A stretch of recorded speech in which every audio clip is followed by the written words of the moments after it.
government will soon be introducing fundamental changes in how money works. The changes are being planned by central banks around the world, including the UK's central bank, the Bank of England.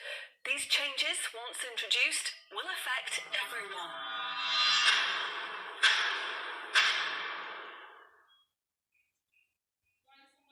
So, what are these changes really about? The changes being proposed will mean that you will no longer have full control over your spending. In fact, what they are planning is the replacement of money with something which is fundamentally different. Therefore, it's not just cash they want to remove from the economy, it is money itself.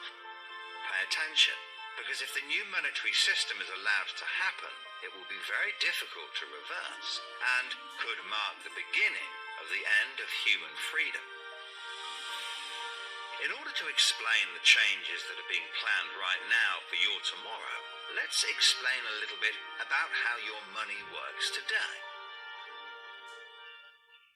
Let's imagine that John decides to buy his daughter a birthday present from Argos. He chooses the product he wants, then pays £50 using his debit card. You might think that £50 is immediately transferred from John's bank account to Argos's bank account. But this is not what happens. A record is created showing that John's bank owes Argos's bank £50, and John's account will even show that the money has left his account, but the actual transfer of funds does not occur at the time of purchase. John's £50 purchase is one of about 50 million UK transactions that occur every day, and although in each case the account may show that the money has been transferred, the actual movement of funds between the banks only occurs once every day. Every 24 hours, all the payments made to and from each of the UK's 300 plus registered banks are added up to determine how much each bank owes the others. The Bank of England, which is the central bank that all other banks in the system are connected with, derives the total amount that each bank owes and is owed for that day.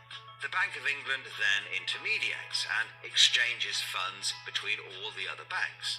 So the Bank of England does not know anything about John or the £50 he spent on his daughter.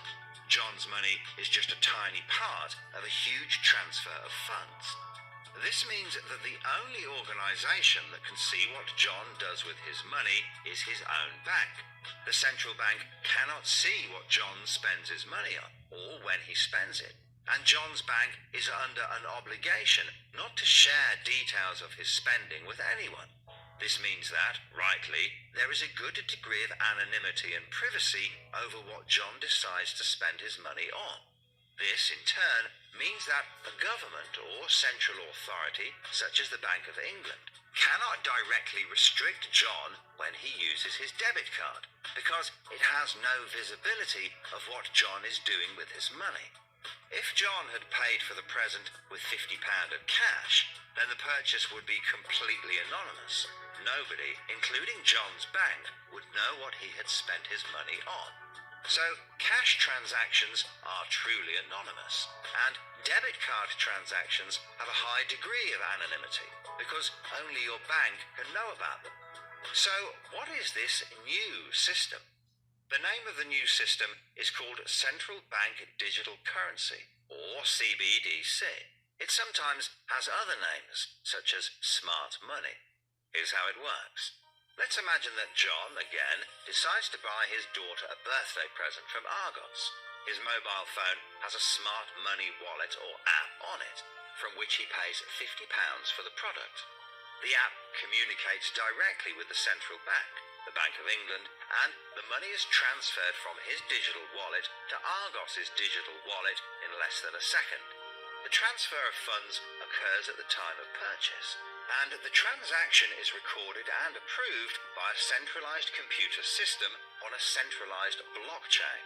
A blockchain is a special computer program that records information very reliably and cannot be amended. The centralized computer system runs continuously and can deal with hundreds of transactions per second as they occur throughout the entire economy. processing all of the public's purchases being made by millions of digital wallets. This sounds fantastic and is so much quicker and simpler than the old system. But there is a fundamental difference, which is that all transactions are centralized in real time as they happen. In other words, one system will be able to know about every single digital transaction in the economy as the transactions occur. This is the critical difference with the new digital monetary system that everyone needs to be aware of. All transactions are centralized in real time as they happen. The people who are planning this new system have made it clear that it would be useful, in their eyes, to use artificial intelligence algorithms in real time to block certain public transactions for a range of different reasons. So, what does this mean for John?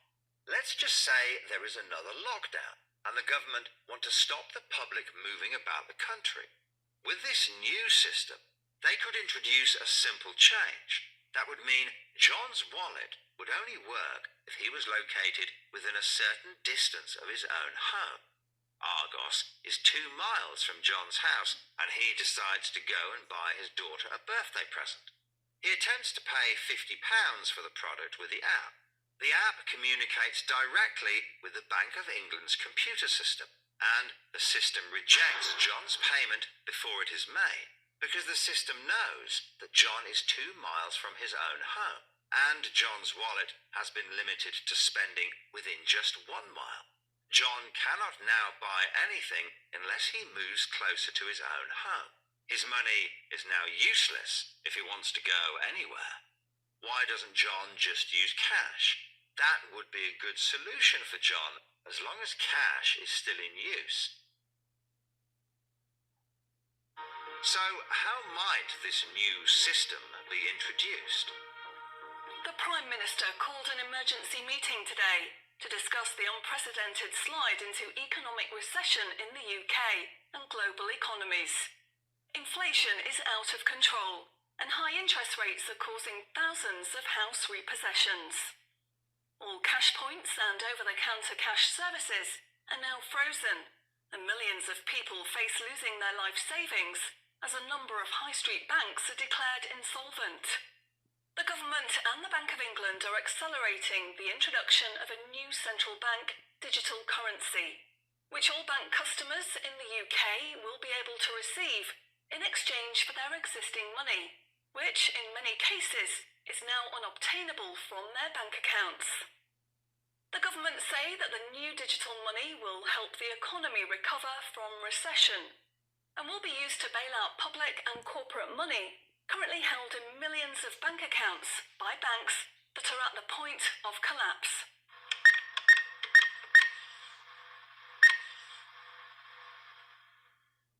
It says cash unobtainable from this account.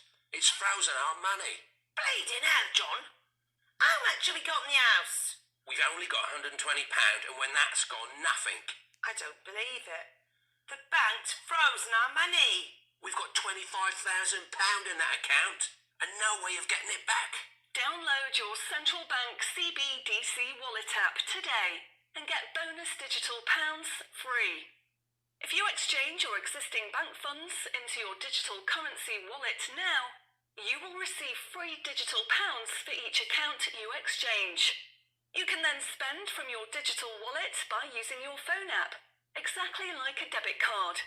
Download the free app now from the UK government website or the App Store. John, we need to download the digital wallet thing. See if we can transfer it in. We've got no other option, love. Wow, it's transferred, and it's given us some bonus money. I can't believe it. How do you know it's worked? It's worked, love. Everyone's using this money now. Right, I'm off down Tesco to try it out. Sorted. Recent figures show that the public's use of cash has halved in the last 12 months. Experts say this is due to the success and sheer convenience of the new CBDC digital money.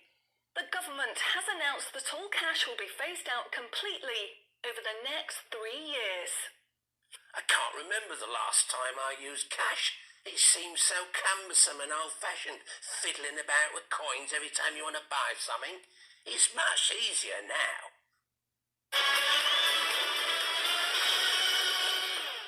Have you seen the remote control, love? Look what I found. Remember these? What are you going to do with that? Well, I don't know. Look, why don't we keep it and put it in a picture frame? My name's Charlie. Recent data from the annual Climate Change Conference has revealed that only a drastic reduction in fossil fuel use will help protect against climate change. The government has announced limits on petrol and diesel use for all individuals in the UK, which will be enforced using smart money. Each wallet will be limited to a purchase of 15 litres per week, after which the wallet will be prevented from making any further purchases in that week. Ah, bollocks. Growing concerns over obesity and bad health will be tackled using the Smart Money Network. The government proposes to limit the total number of sugary foods that each digital wallet can purchase in any given month. What? Experts say that the new pandemic, which is 10 times more contagious and deadly than coronavirus, can only be defeated by minimizing all human contact and staying home as much as possible. In order to enforce this, all digital wallets will only work within 1 mile of the address at which they are registered. Shopping times will be staggered so that you can only make purchases for a 2-hour period each day. All non-essential item purchases will be rejected. Jesus Christ.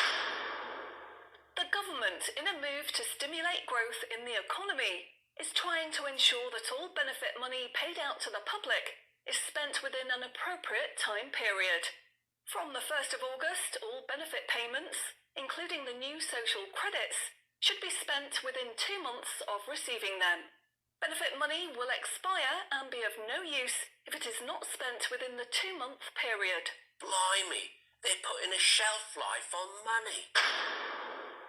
Vaccination uptake for the latest pandemic is now at 95%. Anyone who has not been vaccinated will have restrictions placed on their wallets. For the 5% unvaccinated, spending will only be allowed at certain times and within 1 mile of home. Certain goods, such as alcohol, travel tickets and restaurant purchases, will not be available for those who have not been vaccinated, and their digital wallets will not work outside of the UK. Wow. Concerns are growing over people who grow and supply their own food outside of government-approved companies. The government will be restricting the purchase of all seeds and other farming products for anyone that is not a registered farmer.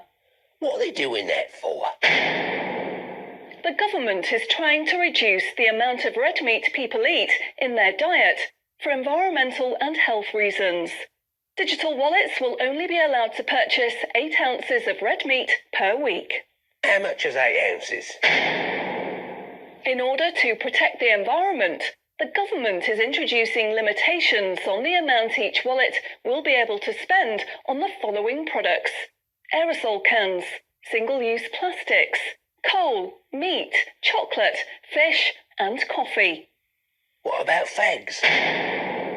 In a move to encourage good behaviour, the government is awarding digital currency direct to your wallet if you report on anyone breaking lockdown rules or report on individuals expressing extremist views.